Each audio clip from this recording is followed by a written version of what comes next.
పొద్దున్న లేస్తే వారి ప్రవచనాలు, అది వచనము, ప్రవచనము, అది ధారు, ఆకాశ గంగు, సాహితీ ప్రధానం, సాహితీ నదులు, లేకపోతే ఇవన్నీ కలిసి సముద్రంలో కలుస్తున్నటువంటి ఒక అద్భుతమైనటువంటి దృశ్యాన్ని మనం చూస్తున్నామే ఉన్న భావన మనకు కలుగుతుంది. మనకి మాత్రం దేవుడు ఉన్నాడనడానికి ఈయనకి జన్మనిచ్చినటువంటి తల్లిదండ్రులే కారణం.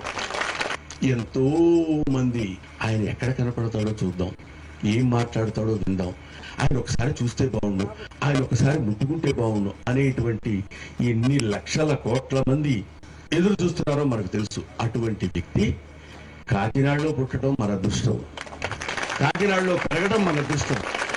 వెరసి ఇది ఆంధ్రదేశపు అదృష్టం. మీరు మా ఆంధ్రదేశపు సంపద, డబ్బు చుట్టూ భూమి ప్రదక్షిణ చేస్తున్న రోజుల్లో ఒక్క పైసా ముట్టుకోకుండా, నాకు అక్కర్లేదు, నాకు ఇటువంటి డబ్బు నాకు అక్కర్లా, పరమేశ్వరుడు నాకు ఇచ్చినటువంటి 4 ముక్కల్ని మీకు చెప్పడానికి నేను ఉద్దేశింపబడ్డాను. అందువల్ల ఆ పరమేశ్వరుడు యొక్క కార్యక్రమాన్ని నిర్వహించడానికి వచ్చినటువంటి ఒక చిన్న వ్యక్తిని నేను. బాలల సాల నవ పల్లవ కోమల కావ్య కన్యకన్ కోడలకిచ్చి అప్పుడు కూడా భుజించట కన్నా సత్కలు హాలికులేదు. హలం దునుకుని బతికితే ఏమిటి? నాకు వచ్చే జీతంతోనే బతుకుతాను, నా భార్య పిల్లల్ని పోషించుకుంటాను, హాయిగా ఉంటాను. ఎవరన్నా వెళ్తే అక్కడ కూర్చొని 4 ముక్కలు చెప్తే వింటే ఆనందించి అబ్బా మీ అంతటి వాళ్ళు లేరంటే అదంతా పరమేశ్వర అద్భుతం అనుకుంటారు మీరు. అందుకని బెరపోతాను అనద్దు, అనాలా వద్దా? అదే ఆయన కావాలనుకున్నాడు, అదే ఈయన కావాలనుకున్నాడు.